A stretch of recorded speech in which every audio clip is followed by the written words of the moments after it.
pessoal, hoje a gente vai discutir sobre as patologias de glândulas salivares. Eu vou trazer as principais patologias, né, que acometem as glândulas. Só que antes de falar um pouquinho delas, eu preciso que vocês relembrem comigo o que é uma glândula salivar, né, o seu produto de secreção, que é a saliva, as funções da saliva, né, a classificação dessas glândulas, fazer uma breve revisão e depois a gente entra no conteúdo das patologias, tá? Então, lembrar, gente, que as glândulas salivares são consideradas glândulas exócrinas, né, que são as grandes responsáveis pela secreção de saliva no meio oral, tá? Então, a gente sabe que a saliva ela desempenha papéis extremamente importantes, né, e que ela influencia diretamente na saúde oral do indivíduo, tá? E a sua função, muitas vezes, ela pode ser alterada por diversos fatores, dentre eles calcificações, infecções, tumores, tá? Que é um pouquinho do que a gente vai estar vendo hoje, tá? Então, diante disso, a gente relembra que a saliva é uma substância rica em enzimas, glicoproteínas, eletrólitos, imunoglobulinas, né? Que vai ajudar a manter a umidificação, lubrificação do meio, garantindo proteção e mantendo até a integridade dentária, que vocês sabem que, né, o esmalte do dente sofre o tempo todo esse processo de desmineralização e remineralização, mantendo a sua integridade, tá? E aí a gente vai relembrar que as glândulas elas se dividem em salivares maiores e salivares menores. As maiores correspondem às glândulas parótida, submandibular e sublingual. As salivares menores são numerosas, né? E se encontram localizadas por toda a cavidade oral, né? Aqui tem algumas imagens só para vocês verem, ó. A glândula parótida, a submandibular e a sublingual. Lembrar que a submandibular ela secreta cerca de 60% de toda a saliva produzida, tá? Enquanto que a parótida 30% e a sublingual em média de 5%. Em alguns pacientes a gente consegue ver, né, o ducto de excreção da saliva. Por exemplo, esse daqui é o ducto de Stensen, que é o ducto que secreta no meio oral, né, a saliva que é produzida na parótida, tá? Aqui é a carúncula sublingual, então secreta a saliva que é produzida a partir da glândula sublingual. Eu só chamo a atenção de vocês que as glândulas salivares menores, como eu falei, estão espalhadas por toda a cavidade oral, com exceção da região de gengiva e nessa região anterior de palato duro, tá? Que a gente não encontra as glândulas salivares menores, tá? Lembrar que os tumores nas salivares menores são raros, mas quando acomete, muitas vezes pode ser já tumor maligno, tá bom? Então aqui, se a gente distender, por exemplo, um pouco a mucosa labial, vocês podem até perceber, né, como se fosse múltiplas pápulas, né, nessa região, correspondendo às glândulas salivares menores, tá? E como é a estrutura de uma glândula? Lembrem-se que a glândula salivar ela tem duas porções. Uma é a chamada porção secretora e a outra é chamada porção condutora, tá? Então, quais são as células que compõem a unidade secretora? São as células do tipo serosas, mucosas e células mioepiteliais, tá? E além das células que constituem a parte que a gente chama de parênquima, né? A gente tem também os chamados sistemas de ductos. A gente tem os ductos intercalares, estriados e excretores, tá? Aqui a gente tem o parênquima, né? Que é esse que constitui tanto essas células das unidades secretoras e esses sistemas de ductos, e o estroma, que é a unidade que contém o tecido conjuntivo, vasos, nervos, tá certo? Então, a gente vai ver que quando a gente tem células mais do tipo serosas, a gente vai ver que a saliva ela é uma saliva um pouco mais aquosa, mais rica em enzimas. Quando a gente tem células em uma glândula, mais células mucosas, a gente vai ver que aquela célula ela é um pouco mais, como se fosse mais viscosa, tá? Então, está secretando muito muco. Aqui eu trago uma imagem mais didática para vocês conhecerem um pouquinho dessas estruturas das glândulas. Então, vamos lá. Aqui a gente tem as células do tipo serosa, né? Aqui a gente vai ter células do tipo mucosa. Por fora desses ácidos, a gente tem as chamadas células mioepiteliais, que são as células que vão estar revestindo externamente esses ácidos. Então, quando eu tenho um ácido que contém células serosas, a gente chama de ácido seroso. Quando eu tenho um ácido que é composto por células mucosas, a gente diz que é um ácido mucoso. Caso ele tenha tanto células serosas quanto células mucosas, a gente diz que o ácido é misto, tá certo? Então, além dessa porção, secretora, que é composta pelos ácidos, a gente tem, o sistema da porção condutora, que é composto pelos ductos, os sistemas de ductos, tá? Então, aqui, por exemplo, a gente tem o ducto intercalado, que fica próximo aos ácidos. Mais à frente, a gente tem os ductos estriados. E o ducto que entra em contato direto com o meio oral, a gente chama de ducto excretor. Tá certo? Então, eu acho que vocês já devem ter visto sobre isso nas outras disciplinas. Então, eu quero que vocês revisem um pouquinho sobre as estruturas das glândulas salivares. Tá? Então, ela é composta por uma porção secretora e uma porção condutora, tá? Então, a porção secretora, a gente tem esses ácidos aqui, que apresenta tanto células serosas ou células mucosas, ou ambas, tanto serosas quanto mucosas. A gente chama de ácido misto. E mais externamente, a gente vai ter essas células chamadas mioepiteliais revestindo esses ácidos. Tranquilo? Aí a gente vai ver em outra imagem aqui, um pouquinho desses ácidos, tá? Então, veja que aqui essa seta vermelha corresponde a um ácido do tipo seroso, tá? Então, quando a gente fala assim que a saliva é mais aquosa, é porque houve uma maior produção dessa saliva em ácido seroso. Tá? Então, quando a gente fala de ácido seroso, é porque a saliva ali produzida é mais aquosa, tá? Quando a gente tem um ácido mucoso, como exemplo aqui desse ácido com a seta verde, ela é uma saliva mais rica em mucina, então ela é mais viscosa, tá? Quando é um ácido misto, é porque eu tenho a produção tanto de uma saliva mais aquosa, quanto de uma saliva mais viscosa, tá? Então, a gente chama de ácido misto. Então, a gente diz assim, um ácido seromucoso ou mucoceroso, tá? Se a gente falar seromucoso, é porque está produzindo mais uma saliva serosa do que mucosa. Já se eu digo mucoceroso, é porque eu produzo mais uma saliva mucosa do que serosa, tá? Então, isso é um ácido misto, ok? E aí, a gente vai ver, só para relembrar, o sistema de ductos, como eu falei. A gente tem, nessa seta vermelha, o ducto intercalado. Mais abaixo, a gente tem o ducto estriado.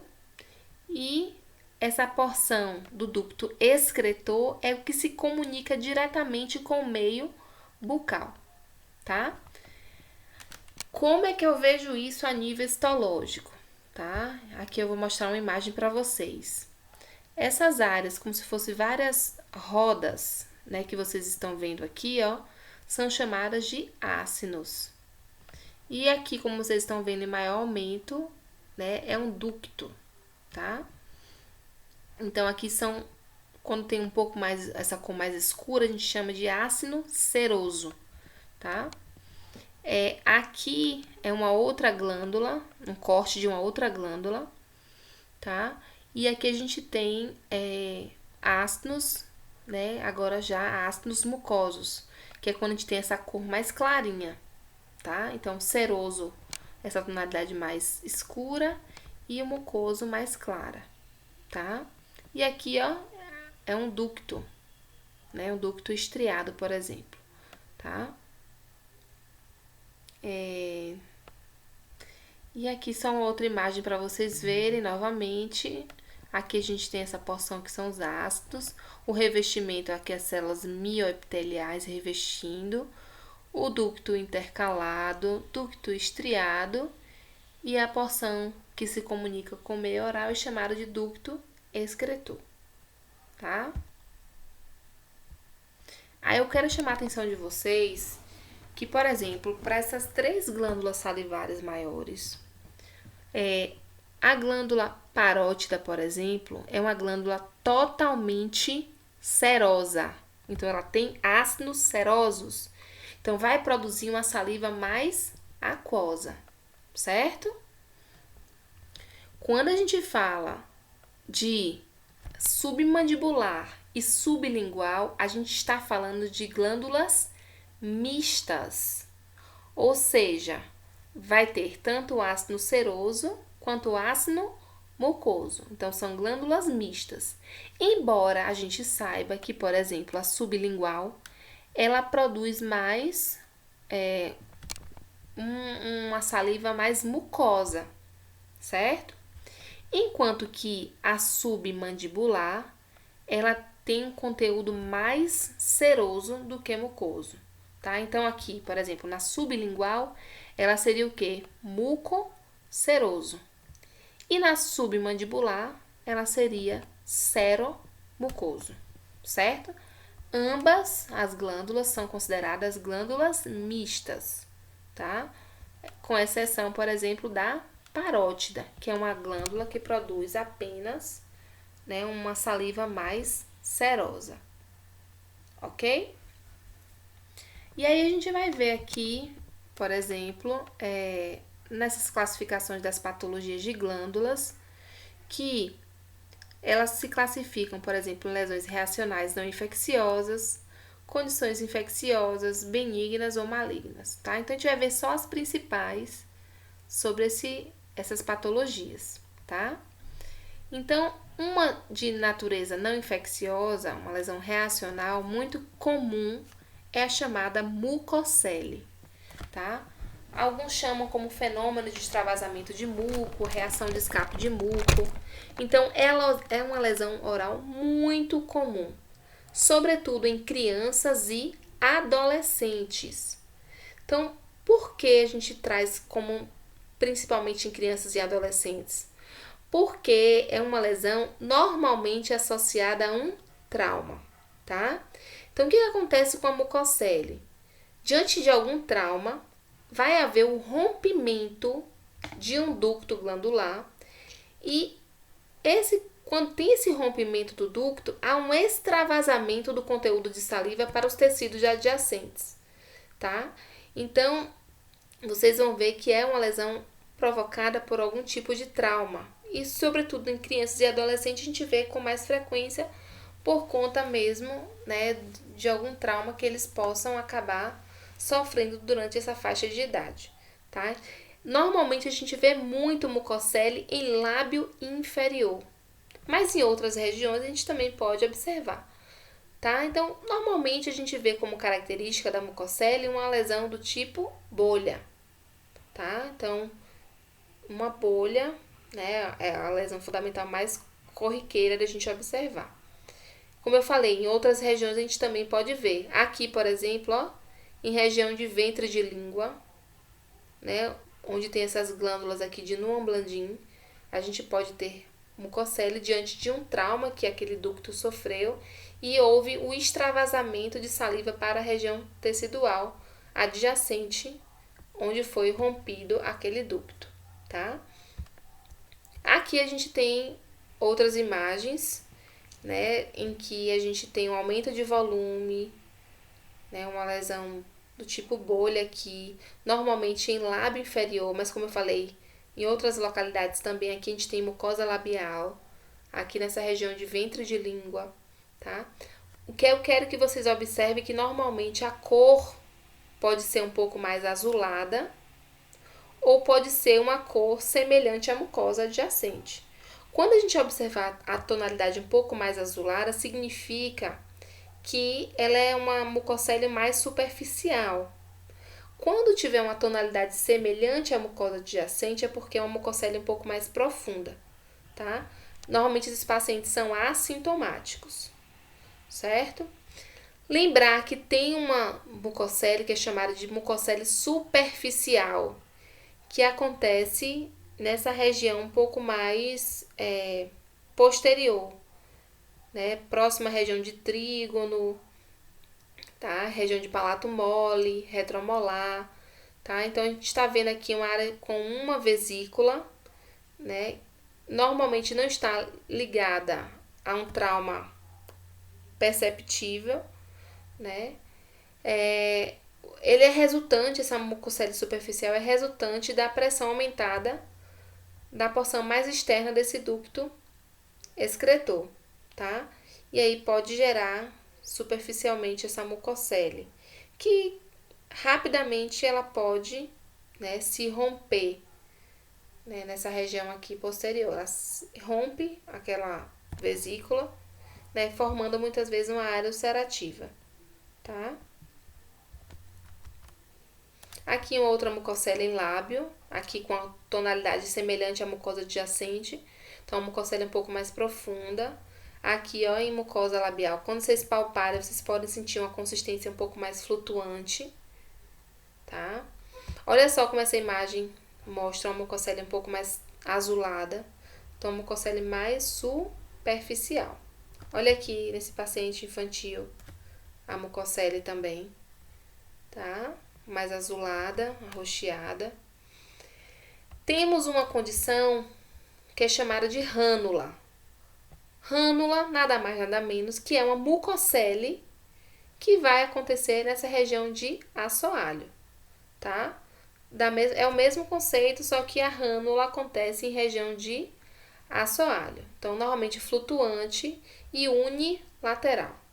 A rânula ela pode adquirir tamanhos maiores, grandes proporções, tá? Da mesma forma, pode ter uma tonalidade um pouco mais azulada.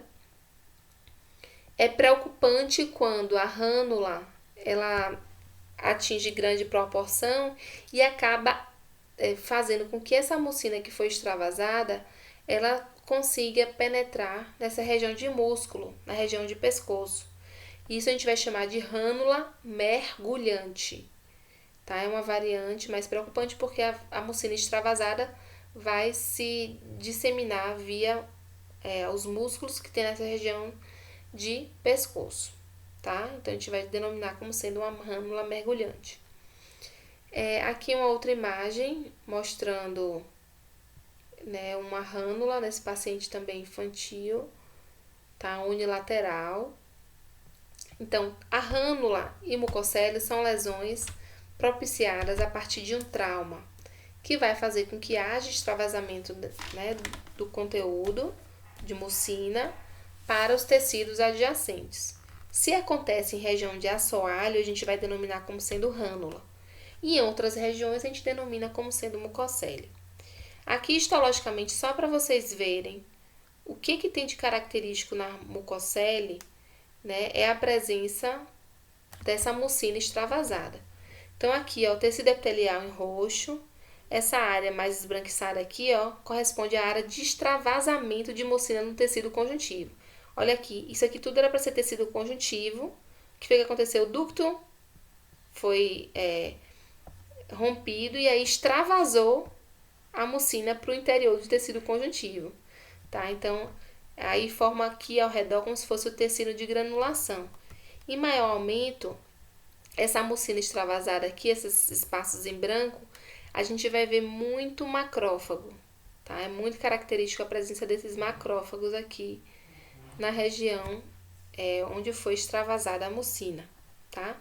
E qual seria o tratamento para um paciente com mucocele ou rânula? Normalmente, se for mucocele muito pequena, gente, ele tende a regredir. Às vezes o paciente morde mais acidentalmente, de forma intensa, e rompe a mucocele, tá?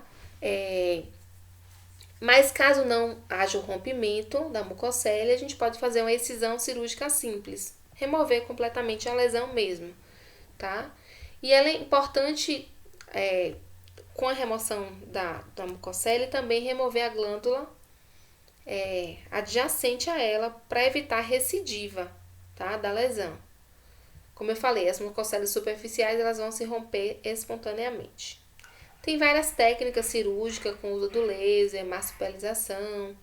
Nesse caso aqui da rânula, gente, é muito comum, ao invés de fazer excisão cirúrgica simples, faz uma técnica cirúrgica denominada de marsupialização. Isso vocês vão estar vendo depois em cirurgia, tá? Para fazer, é como se fosse uma incisão na área da lesão, para ir havendo a descompressão gradativa da rânula, tá? É uma técnica chamada de marsupialização. Uma outra lesão conhecida chama-se cialolitíase. Eu acho que vocês já ouviram falar nela, que é a lesão que é causada, né, pela presença de cálculos salivares, também chamados de cialolitos, tá? Então, é quando o paciente tem um cálculo salivar, né? A etiologia é desconhecida, mas o que pode acontecer é a precipitação e deposição de sais de cálcio, né? Ou mesmo de mucina e ou bactérias, tá? A formação desse cálculo, a gente vai ver que é muito comum de acontecer a cialolitíase em jovens e adultos de meia idade, tá? O paciente vai sentir possibilidade de sentir dor, tumefação nessas glândulas. E o que ajuda ao diagnóstico da cialolitíase muitas vezes é a realização de uma radiografia, né? Por exemplo, uma radiografia oclusal, muito utilizada, porque a gente vai conseguir identificar a nível radiográfico uma área bem radiopaca, correspondente ao cálculo salivar. Então, por exemplo, clinicamente eu posso ver isso aqui, ó, como se fosse um nódulo mais amarelado, próximo à saída do ducto. Aqui a gente tem a saída do ducto da glândula sublingual, tá? Então, essa área mais amarelada, deixa eu colocar nessa imagem aqui que tem maior aumento, que vocês veriam essa área mais radiopaca, correspondente ao cálculo salivar, tá? Então, aqui é um recurso muito importante, a gente pode estar fazendo, que é a radiografia oclusal, tá? Então, é um cálculo, né, que vocês vão ver. Muitas vezes o paciente sente dor, desconforto. E como é que a gente faria o tratamento? Basicamente, o tratamento é conservador. A gente pode fazer a massagem na glândula e orientar o paciente a fazer um esforço para tentar expelir esse cálculo, tá? Às vezes colocar um pouco de calor um pouco mais úmido na região, orientar o paciente a ingerir bastante líquido, né? Que aí, naturalmente, ele consegue expelir o cálculo. Caso esse cálculo seja muito grande, que dificulte expelir realmente esse cálculo de forma natural, a gente pode estar indicando a remoção cirúrgica, tá? E é claro que com a remoção cirúrgica vai precisar remover a glândula envolvida, tá certo? Então, a gente tem outras modalidades, que é a litrotripsia, que é a utilização de ondas de choque para tentar expelir essa glândula, ou esse cálculo, desculpa, tá? Mas o que a gente acaba fazendo com muita frequência é esse tratamento mais conservador mesmo. A massagem, a ingestão bastante líquida e forçar mesmo, orientar o paciente a forçar, a tentar expelir esse cálculo. Caso não consiga, a gente pode fazer sim a remoção cirúrgica, tá? Aqui a gente, não vou passar nesse, eu quero que vocês vejam aqui, ó, por exemplo, esse daqui, que é uma neoplasia benigna de glândula salivar, muito comum mesmo. Cerca de 90% dos tumores benignos de glândula salivar corresponde ao adenoma, tá? Então, pacientes normalmente de meia idade do sexo feminino. O adenoma, gente, pleomórfico é um tumor benigno de glândula que acomete mais região de parótida, tá? Olha só, região de parótida. E o que é característico do adenoma é que, inicialmente, a gente percebe que é uma lesão móvel, mas que à medida que ele vai crescendo, ele vai fixando-se um pouco mais, tá? E o adenoma pleomórfico, se não removido, ele pode atingir proporções grotescas, tá? É um tumor que ele vai crescendo se a gente não remove, né, o quanto antes. Então, adenoma é uma lesão benigna, tá? Não é maligna, é benigno, mas que pode atingir grandes proporções, tá? Aqui esse outro paciente tinha também um adenoma pleomórfico. Aqui a gente tem uma imagem da radiografia, da tomografia computadorizada, mostrando a área da lesão em parótida. Mas não é só em parótida, em outras localizações também são possíveis, a submandibular, por exemplo, pode acontecer também. Aqui uma outra imagem, mostrando em região submandibular. E também o adenoma pode acometer região de glândula salivar menor, sobretudo nessa região de palato. É muito comum, quando ele tem glândula salivar menor, apresentar, por exemplo, em região de palato, tá? E o que é característico nessa região de palato, por exemplo, é que essa lesão ela se localiza em região posterolateral, tá? Então, região posterior e mais lateralizado, tá? Isso é muito característico do adenoma pleomórfico. É consistente, no caso, a palpação. Nesse caso aqui em palato, ele é relativamente fixo e bem delimitado, tá? Aqui uma outra imagem, nessa região aqui mais posterior, chegando no palato mole, a gente tá vendo um adenoma pleomórfico. O que eu chamo a atenção de vocês? Patologia de glândula, gente, é muito difícil. Porque às vezes, clinicamente, a gente pode pensar que isso aqui seria um adenoma. Mas quando a gente pega lá o histológico, o resultado anatomopatológico, a gente já vai ver que é um tumor de glândula maligno, tá? Então, a gente precisa fazer realmente biópsia para confirmar a nossa suspeita diagnóstica. Confirmar ou não, né? Tá? Então, aqui a gente suspeita ser um adenoma, mas o diagnóstico histopatológico é essencial para a condução do tratamento, para chegar a um diagnóstico definitivo e assim conduzir todo o tratamento do paciente, certo? O tratamento do adenoma pleomórfico, como a gente sabe que é uma lesão benigna, consiste realmente da excisão cirúrgica, tá?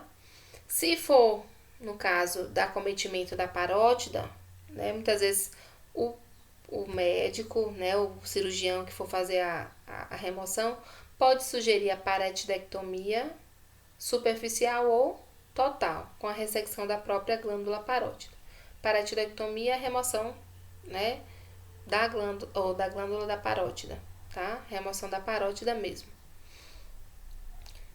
Tem alguma taxa de recorrência possível e baixo potencial de transformação maligna, mas lembrar que adenoma pleomórfico já tem relatos e, né, a literatura já indicia que pode progredir para uma situação de malignidade, como uma situação como, por exemplo, carcinoma e adenoma pleomórfico, tá? É raro, mas isso é possível também. Esse aqui só para vocês verem rapidamente. Foi um caso desse paciente que teve um adenoma pleomórfico gigante na glândula parótida. Olha só o tamanho. O paciente tinha 78 anos e essa lesão tinha 30 anos de evolução. Imagine, nunca removeu essa lesão. Nunca. Antes, né, desse período, antes de chegar a essa proporção grotesca que vocês estão vendo aqui. Pesava 4 quilos quando foi removida, gente. E aí, com a remoção, ó, foi feita a paretidectomia total, foi preservado o nervo facial e olha só como ele ficou depois da remoção cirúrgica. Vocês imaginem 4 quilos de lesão após a sua remoção, tá? Então, como eu falei, o adenoma ele pode atingir proporções grotescas, tá? Uma neoplasia maligna que vocês vão ver agora é um tumor muito comum, que é o chamado carcinoma mucoepidermoide, tá? Então, de antemão, eu já alerto para vocês o cuidado com o termo. Porque quando a gente fala carcinoma, gente, pode ser vários tipos. O que a gente mais encontra em cavidade oral é o carcinoma escamocelular, que é o que a gente viu, que é uma neoplasia maligna de origem de tecido epitelial. Quando a gente fala de carcinoma mucoepidermoide, é um tumor maligno que envolve glândula salivar. Tá? Então, a gente tem vários tipos de carcinoma. Não é só o mucoepidermoide, não é só o escamocelular. A gente tem o adenoide cístico, né? Então, tem outros tipos, né, de carcinoma. Por isso, cuidado com o termo, usar sempre, ó, carcinoma escamocelular, para se referir a uma neoplasia maligna de origem epitelial. Quando eu falo mucoepidermoide, é um tumor maligno que acomete especificamente glândula salivar, tá? A etiologia é bem variada e, a depender do histológico, ele pode ter uma variação, né, a nível histológico. E isso vai impactar na sua agressividade, tá? Então, ela pode ter uma agressividade baixa, variando a média até alta, tá? E é o tumor mais maligno, mais comum que vai acometer a glândula salivar, tá? Também em indivíduos adultos, em média de 47 anos, certo? Quando ele tiver um grau baixo a intermediário, é porque é uma neoplasia que cresce mais lentamente. Quando ele for de alto grau, ele cresce mais rápido e o paciente já é sintomático, tá? Então, por exemplo, aqui, ó, o carcinoma mucoepidermoide a gente vê com mais frequência em região de parótida, embora a gente veja em outros sítios também, como por exemplo palato, a gente tem muitas situações de carcinoma mucoepidermoide em palato também, tá? Aqui essa imagem, se a gente pensar assim, clinicamente a gente poderia até imaginar em adenoma pleomórfico, sem entender um pouquinho da história, né? Porque o adenoma ele cresce também em proporções grotescas, mas assim, pela história da paciente que cresceu mais rapidamente, né? E, né, dava a crer na possibilidade também de uma lesão maligna. E aí a confirmação da biópsia resultou realmente no diagnóstico de carcinoma mucoepidermoide, tá? Aqui, ó, isso aqui foi em palato, mas aqui foi em região de foi em região de parótida. E nessa outra imagem aqui a gente vai ver em região de palato. Veja só esse aspecto serativo em palato, né? Então, chama atenção o tempo, né? Ver quanto tempo essa lesão tá aí, porque realmente, pela localização, pode ser sim uma neoplasia maligna de glândula salivar, como é o caso do carcinoma mucoepidermoide. O diagnóstico de carcinoma mucoepidermoide só é dado com o resultado do exame anatomopatológico, tá, gente? Então, aqui, ó, vocês vão ver que o carcinoma, ele pode ter 3 graus histopatológicos, né? Baseando-se no critério de formação cística, atipia e os números de tipos celulares, tá? Mas eu só quero chamar a atenção de vocês, eu não vou entrar em detalhes quanto a esse histológico de carcinoma mucoepidermoide, eu só quero que vocês vejam que o carcinoma mucoepidermoide pode ser de baixo, de grau intermediário e de alto grau, tá? O que a gente mais vê no carcinoma mucoepidermoide é a presença dessas células aqui, que a gente chama de células mucosas, que são células com citoplasma bem claro, tá? Então, isso aqui corresponde a um carcinoma mucoepidermoide. Nesse caso de baixo grau, é melhor para o paciente, porque ele vai ter, consequentemente, um prognóstico melhor, tá? Aqui outras imagens mostrando as células mucosas, células com citoplasma bem clarinho e o núcleo, como vocês estão vendo aqui, mais marcado, tá? Isso aqui a gente chama de células mucosas, tá? E aqui, quando tiver de alto grau, porque é uma variação muito grande dessas células, né? Muita atipia e por isso que a gente chama de alto grau. Então, para o paciente é pior o prognóstico. Muitas vezes ele não pode ter uma resposta tão boa ao tratamento quanto quando ele tiver essa classificação de mucoepidermoide de baixo ou grau intermediário. Tá certo? Mas isso aqui, gente, de baixo, médio ou alto grau, isso é um critério histopatológico, tá? Tratamento, né, vai depender do local do tumor, desse grau histológico e o estadiamento, que a gente vai ter uma aula só sobre estadiamento, certo? Então, o mucoepidermoide é uma neoplasia maligna de glândula salivar. A gente vê mucoepidermoide maligno, o adenoma pleomórfico benigno e a gente vê aquelas outras, né, que foram reacionais, por exemplo, mucocele, rânula e cialolitíase, tá? Tem outras lesões, várias outras lesões de glândula, mas eu quis trazer para vocês pelo menos essas, para vocês irem dando estudado e depois a gente vai discutir um pouquinho sobre cada uma delas, né, no momento online, tá certo? Então, espero ter trazido os aspectos principais. Preciso que vocês estudem pela literatura, busquem livros, artigos para aprofundar o conteúdo, tá bom? Obrigada pela atenção de vocês e até mais.